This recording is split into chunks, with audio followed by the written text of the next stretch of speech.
So she is a lawyer and she is also a coach. And I was thinking to myself, like, how compatible is being a lawyer and an executive coach is? Like, can you really coach someone when you are in the courtroom? I have no idea, but here she is. She is Chetna. Chetna, welcome. Thank you so much, Rani. It's lovely to be here. Well, so yeah, so that's the most intriguing thing I would like to ask you. Like, you are a lawyer, and I know at the moment you do only part-time employment. You're a part-time employment lawyer, and you are also like very passionate about coaching. How did you even get into coaching when you're a lawyer? So please tell us a story. Yeah, of course. Thank you. I still to this day, yeah, wear two hats. If I take you back to 2012, I was actually at the start of that year working full time in law. And basically, it was really stereotypical in terms of what life was like. I would work crazy long hours. I would be subjected to, pretty fierce deadlines. And my life was just full of what I can only describe as stress. So the reason I ended up making the shift is because in February 2012, I actually just overnight, just like that, went from working really crazy hours, being busy in the way that I just described, but also I could give you some more characteristics that were just basically setting out the scene for a really unhealthy life. I was just spending so much time worrying and a bit of a perfectionist and all of these things. And it ended up in any case, in February 2012, I woke up and instantly fell ill overnight. And I didn't know what it was, but basically it felt like the worst flu imaginable. And then what happened was I ended up not recovering really. So for a good few months, I was basically just bedbound. And then slowly I started to sort of get a bit more energy. But 4 months in, I was diagnosed with ME, chronic fatigue syndrome. So my health led me to have to make serious decisions about my career. And it started off with a phased return that was very gentle. But a year after I had fallen ill, I actually made the decision, because I was still too poorly, to go part-time in my lawyering. And then I obviously had space. But by then I had already started the journey of how can I get better, and was sort of close to qualifying as a coach, which I was also doing just for my health. So I was doing that just to try and get better.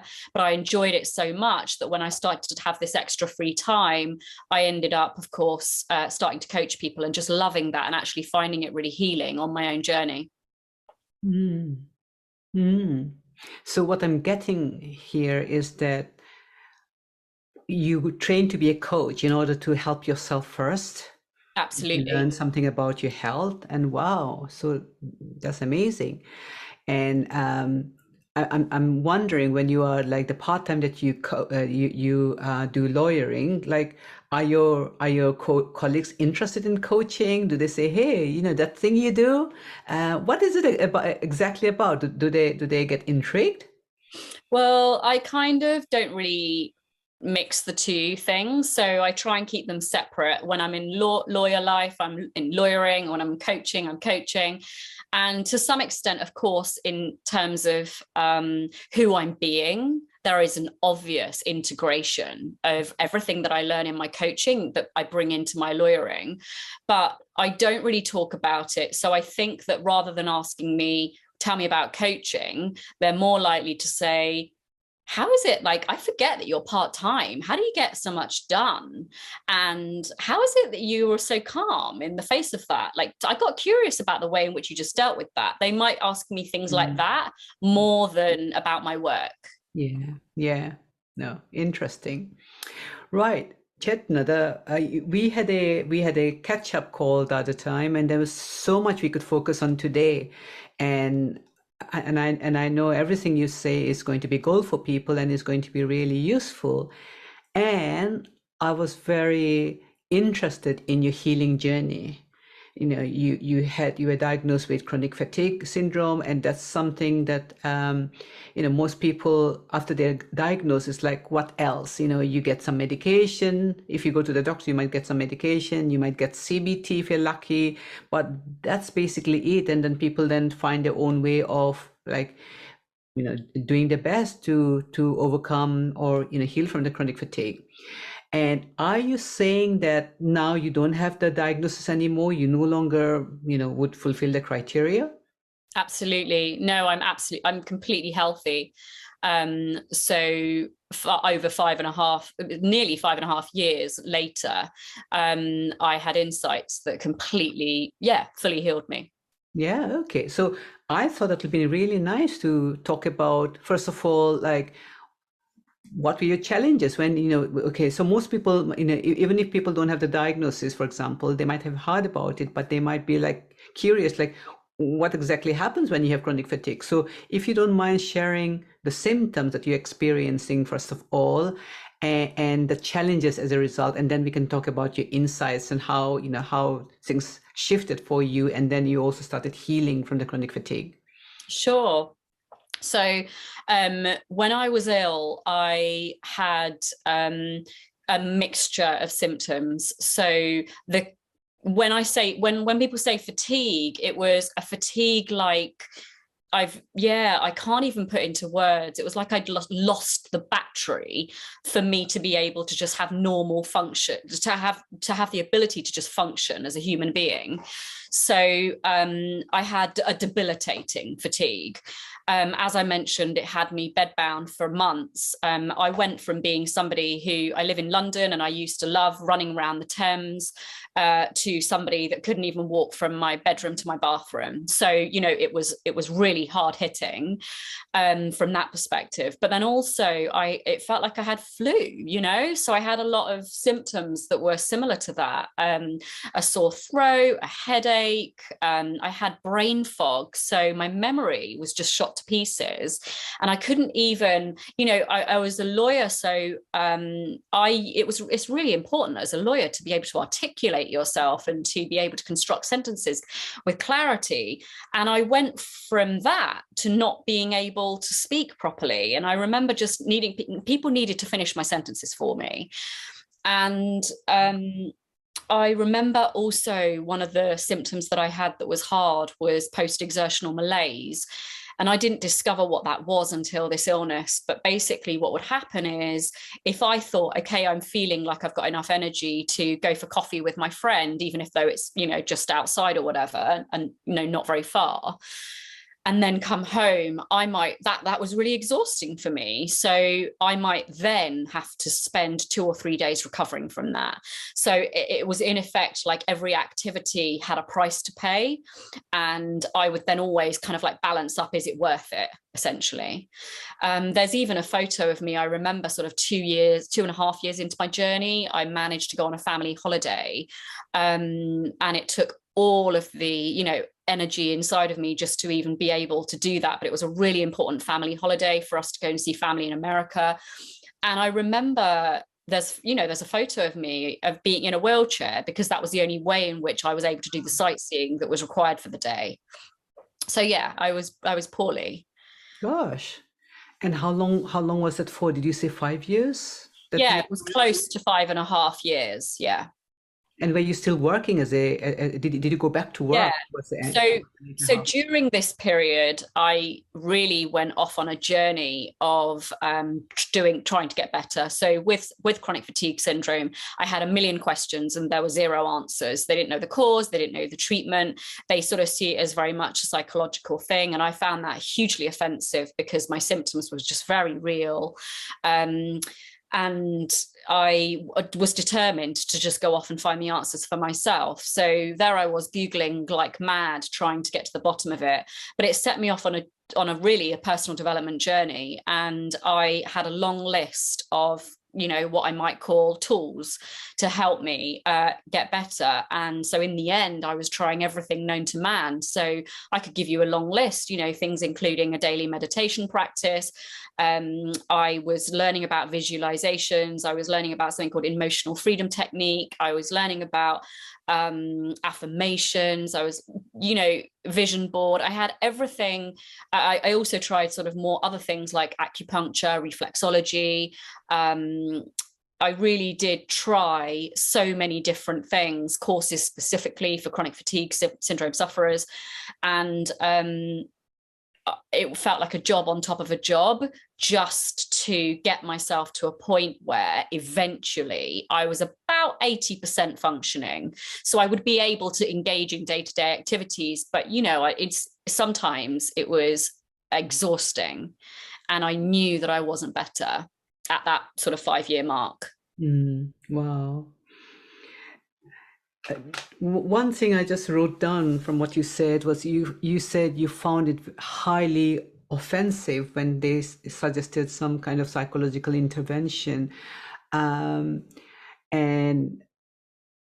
that's an interesting one. Like I feel like maybe most people feel not listened to, not heard, and like, hang on a minute, I'm not feigning this, I'm not making this up, this is real. So just you saying that makes me just consider like how difficult it must be for people, especially when they have been high functioning and had no clue about this. So can I ask, like, looking back, what do you think was the cause of your chronic fatigue? I mean, we say that there is no specific cause, but did you, like, looking back, are you considering anything that might have maybe made things worse for you?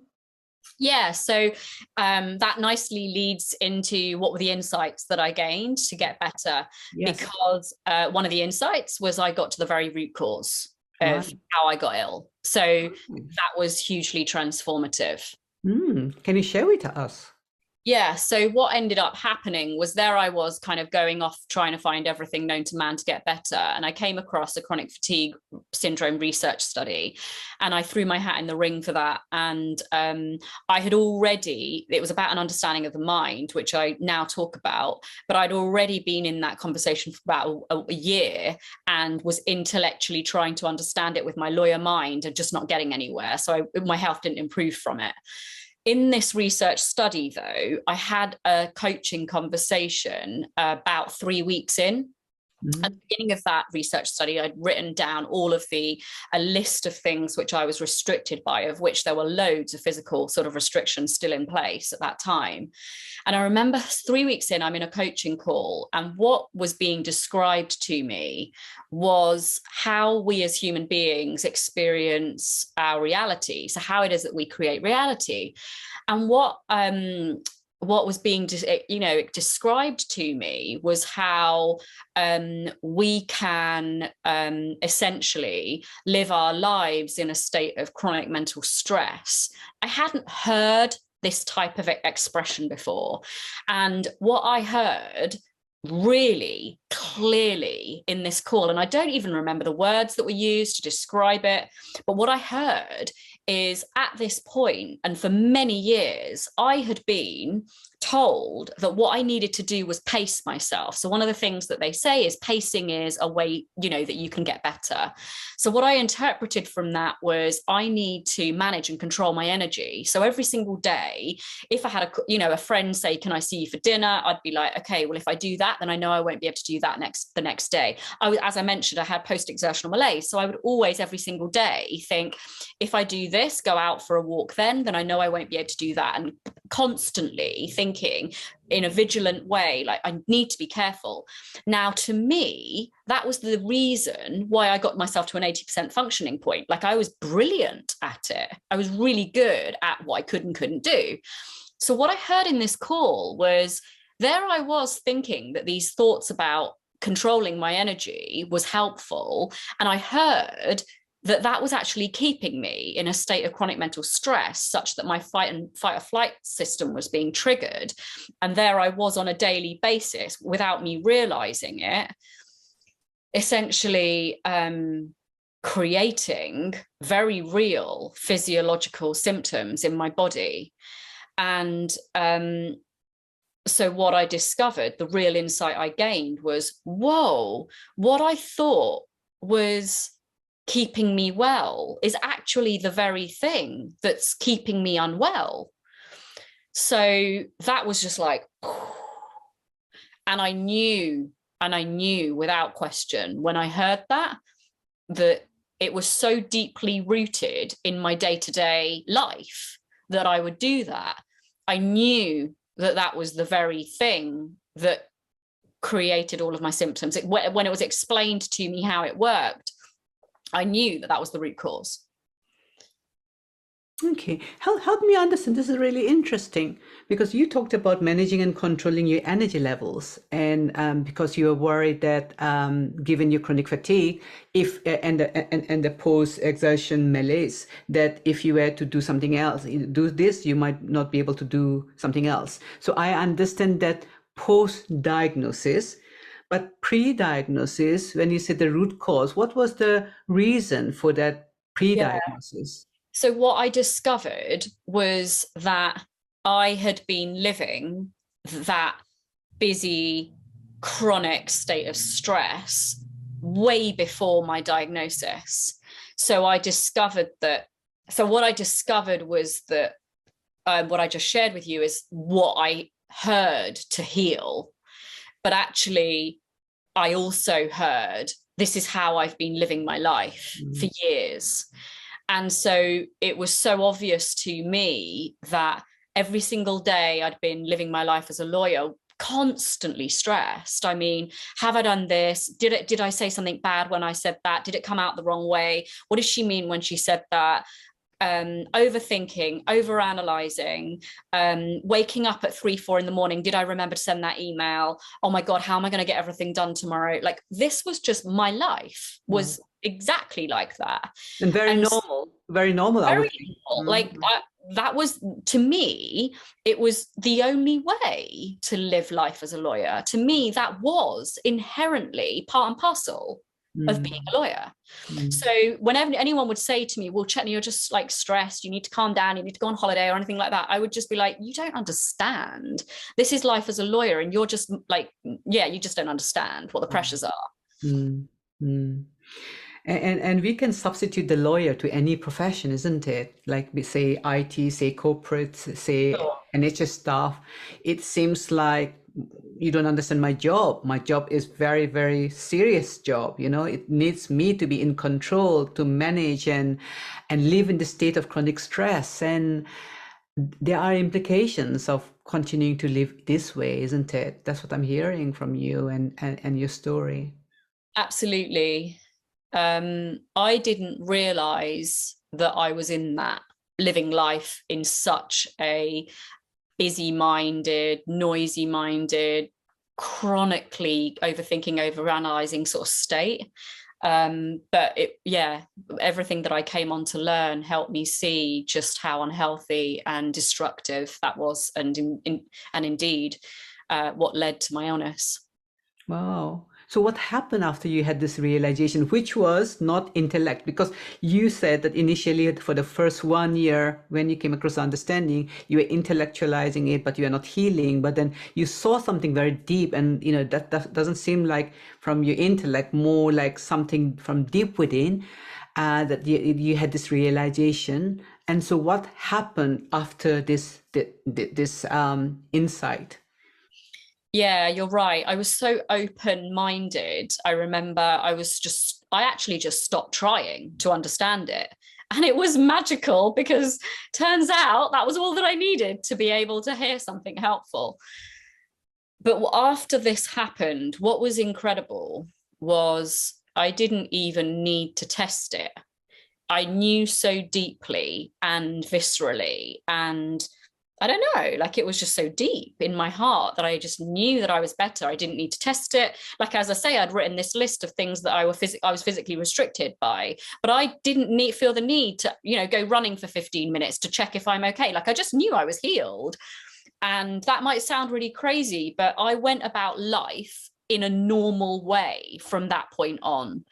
And I actually still had symptoms for, I think in the end, it was about 2 months. So after that point, like I'd still have thoughts, Chetna, you won't be able to do this. Are you going to be okay to do that? Are you going to be okay? But suddenly what had changed was suddenly that wasn't helpful data anymore that I needed to listen to. And so on the contrary, I knew that that was actually going to keep me unwell. So I would just ignore that. And anyway, what ended up happening was after 2 months or so, the symptoms just ceased and my fatigue ceased. And I was running and I was, as I say, just living life in a normal way. And I knew that I was better. Wow. Like for some people, this will be like unbelievable. Like what? You're saying that you tried all those different techniques and they didn't work, and then you had a realization and it shifted things for you. It's too good to be true. So people might say, so Chetna, tell us what, yes, okay, I'm struggling with this. I'm struggling with chronic fatigue, for example. So what should I be doing to get healed? So if people have a question like that, what would you say to that? Yeah. And what I would say is I understand, because I remember hearing about healing stories and just feeling so frustrated, hearing every single story, thinking, so why aren't I better? This is just not fair.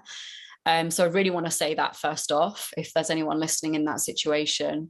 But secondly, I would say that part of what I also, came on to learn, and I've given you one insight, but there are more, was how unhelpful actually that very question is. Like, what do I need to do? Because what I ended up discovering was that there I was thinking that well-being was like a destination that I would reach after I had my ducks in a row. So I thought it was only when I had this daily meditation practice, my affirmations, my blah, blah, blah, blah, blah, all in place, that I would reach this place called well-being. And what I ended up discovering was that actually it's innate, and that it's a place to come from, not to get to. And again, I heard this in a deep way, not in an intellectual way, not in an analytical way. I felt it in my bones as true.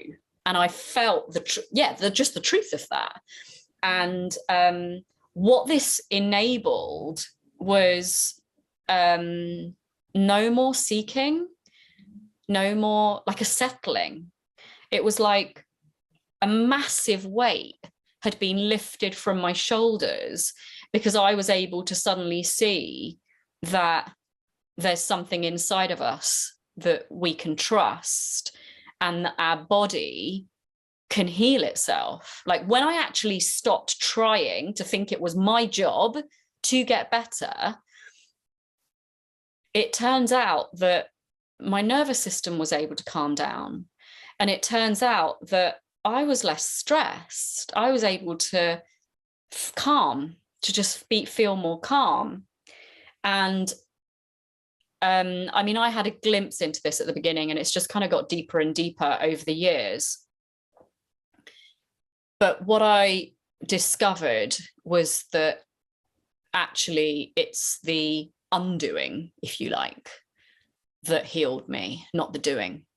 Oh, beautiful. It's in front of us, in front of all of us, this understanding, and like we are looking and we are searching and we're thinking, I should be doing something about this, or I have a problem. Say it's not even chronic fatigue, and people might say, I have this challenge, and it feels like somehow I need to resolve this in my doing. I need to do something. And when we think of doing, we are like going on and on in our mind, and we are like exhausting all options, and the healing doesn't happen from that, or this answer doesn't come from that troubled mind, or us like revving up the mind. It comes from, like you said beautifully, it comes from that undoing. This could be the line for the podcast. No more seeking, just settling. I loved it. So there's a distinction between seeking versus settling. It's exactly that, Rani. It's exactly that. Like I got to feel at the very and experience the juiciness of the now. And it's from that place that I I'd like to think that I definitely hang out more in that space in life now than ever before. And that has been what has been so hugely transformative for me, because it's almost like I discovered that when I was actually settling and able to, what I didn't mention, sorry, is just before I fell ill, literally 2 months before, I actually went to Nepal thinking, like, desperate for spiritual enlightenment, or, just sort of some kind of, good feeling. And there I was in Nepal, desperate to kind of at the top of these beautiful mountains, desperate for that feeling. But I was as stressed as when I was at my lawyer desk. And here I am sort of years later discovering that it's available to us in the now. There's this incredible like medicine cabinet available to us in the now that's unique and perfect to us. So I don't care about what other people are doing as much anymore, or if somebody recommends something to me, maybe it's perfect for me, but maybe it isn't. And I'm so curious to what my inner guidance is telling me moment to moment as to what's perfect for me. And it just so turns out that it's giving me everything I could possibly want and more. Yeah. I was smiling when you said this medicine cabinet is available to us. I was thinking, okay, this is not the conventional medicine cabinet. This is more like a soulful medicine cabinet that's available to us anytime. Oh, I just loved it, Chetna. Any final words that you would like to leave the listener with, like something that you haven't already mentioned, something about what's the direction of travel for anyone who's just curious? Yeah, I mean, there's so many resources available. I have a website where I share resources as well, and a newsletter. But I feel like for anyone that's struggling with anything, it doesn't need to be a health related thing, but we all have our different versions of sort of wake up calls sometimes. If we burn out, if we, whatever is happening in life that we're finding challenging. One of the things sort of to link to what we were talking about earlier, that are around the undoing, that I have found so incredibly invaluable is to surrender to what wants to happen. So, like there I was falling ill, and I was fighting it. I was fighting it with every bone in my body, desperate to get better. And it wasn't, and what I didn't realize is when I was actually settling into, oh, okay, there's actually something, this well-being's inside of me. I don't need to fight this. This isn't my job to get better. Allowing what wants to happen is healing in and of itself. And what we resist persists. So just that very aspect of allowing and surrendering is hugely helpful wherever we're at and whatever we're dealing with. Beautiful. Thank you so much. They talk about beauty and brains. Like, you are a lawyer, you obviously have got the brains, and you have got a beautiful presence. And, thank you so much for sharing with us your healing journey. And I know that this is going to give a lot of people hope, and people can start looking in a new direction for healing. So thank you once again for coming to this show. Thank you so much for having me. Thank you.